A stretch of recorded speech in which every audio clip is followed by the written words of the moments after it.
네, 이번 시간에는 흠 있는 의사표시.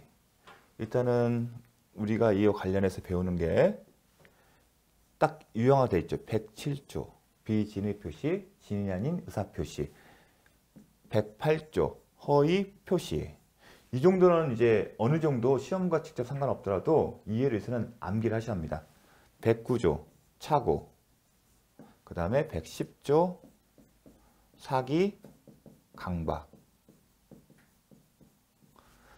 흠 있는 의사표시를 할 때 107, 108, 109, 110을 다 포함시키는 개념도 있고요. 이렇게 107, 108, 109를 흠 있는 의사표시라고 구분할 수도 있고 구분하고 110조는 부당한 간섭 이렇게 구별하는 경우도 있습니다. 저는 이 방법을 택합니다. 그래서 흠 있는 의사표시는 107, 108, 109고 부당한 간섭은 110조다. 부당한 간섭을 보는 경우는 의사와 표시가 일치한 경우다. 따라서 사기 강박은 의사와 표시가 일치한 경우다. 의사와 표시가 일치한 경우에 적용되는 거다. 단지 동기의 착오만 있을 뿐이다. 따라서 의사와 표시가 일치하지 않는 경우에는 110조가 적용되지 않는다. 부당한 간섭이라는 것은 의사와 표시가 일치한다는 전제에서 출발하는 겁니다. 이게 판례의 내용입니다. 의사와 표시가 일치하지 않는 경우는 110조다. 그래서 이러한 특이점 때문에 좀 강학상 논의가 있는 거고요. 교수님들 사이에서.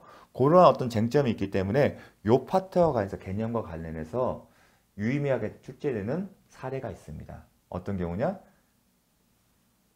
자기는 연대보증계약서에 사인하는 걸로 알았는데 실제로는 신용보증계약서.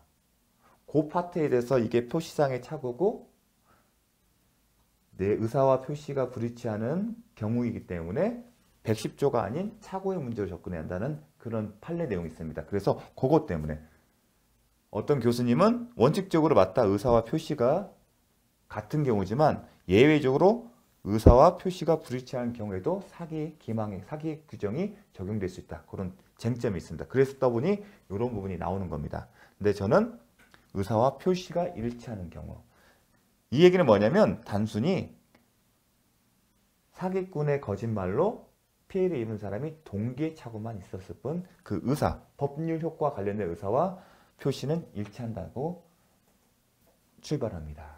그래서 나중에 사기 파트에서 다시 한번 얘기하겠습니다. 일단 구분은 이렇게 나눈다. 그러면 의사표시. 자, 의사표시. 이제 그렇게 이제 구분하기도 하고요.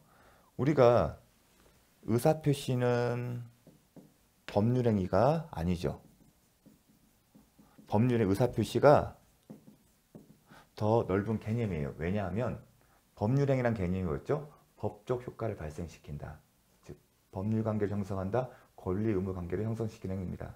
그 종류가 뭐였죠? 계약. 계약 같은 경우 의사표시 두 개잖아요. 근데 다만 상대방이 있는 단독행위의 경우에는 의사표시가 하나다. 그래서 의사표시가 법률행위와 같은 개념은 아니다. 좀 더 포괄적인 개념입니다. 다만 103조, 104조 우리가 배웠을 때 그 경우에는 의사표시 무효가 아니라 법률행위가 내용이 무효다. 그래서 우리가 매매계약의 내용이 무효다. 이런 식으로 전환해서 공부를 해왔습니다. 지금 파트는 의사표시. 예컨대 우리가 항상 매매계약을 존재하기 때문에 매도인과 매수인이 있으면 각자의 의사표시가 있겠죠. 매수인의 의사표시가 있을 것이고요. 이런 하나의 측면을 보는 겁니다. 의사표시는 법률행위는 매도인과 매수인의 의사가 합치돼서 계약. 이걸 말한 거고요. 근데 시험은 아닌데 이 정도 개념 정도는 좀 이해를 위해서 알았으면 좋겠습니다. 법률행위의 법적 구속력은 제가 얘기를 했죠. 사적 자체 원칙. 사적 자체 원칙은 뭐냐? 본인들의 의사에 의해서 결정했기 때문에 자기결정이라는 표현도 씁니다. 당사자 협의해서 협의를 통해서 결정을 했기 때문에 자기결정의 원칙입니다. 그래서 법적 구속이 뭐였죠? 함부로 깰 수가 없는 거고 상대방이 이행을 하지 않을 때는 법의 도움을 받아 강제로 이행을 할 수 있다. 그런 특징이 있다는 거. 즉 결국은 의사표시에 기초한 건데 그 의사표시는 합리적이고 하자가 없어야죠. 그리고 외부에 간섭이 없어야 한다. 그걸 전제로 한 겁니다. 즉 부당한 간섭도 받지 않고 그리고 흠이 없어야 한다는 겁니다. 제가 구분하는 이유는 110조와 그 개념을 의사와 표시에 일치한 경우를 전제했기 때문에 이런 표현들 나온 겁니다. 그럼 우리가 의사표시를 할 때 항상 강학상이나 동기가 있고 동기가 있어 내심적으로 어떤 의사를 결정하고 그걸 표시한다. 이렇게 구분합니다. 이 표시는 계약서를 쓴다고 칩시오. 요거는 보통 계약서를 쓴다, 표시한다. 그리고 이런 의사나 표시는 뭐와 관련됐다? 내심에서 바라는 진정한 것이 아니라 법적인 법률 효과와 관련된 것이다. 법적인 효과, 법률 효과.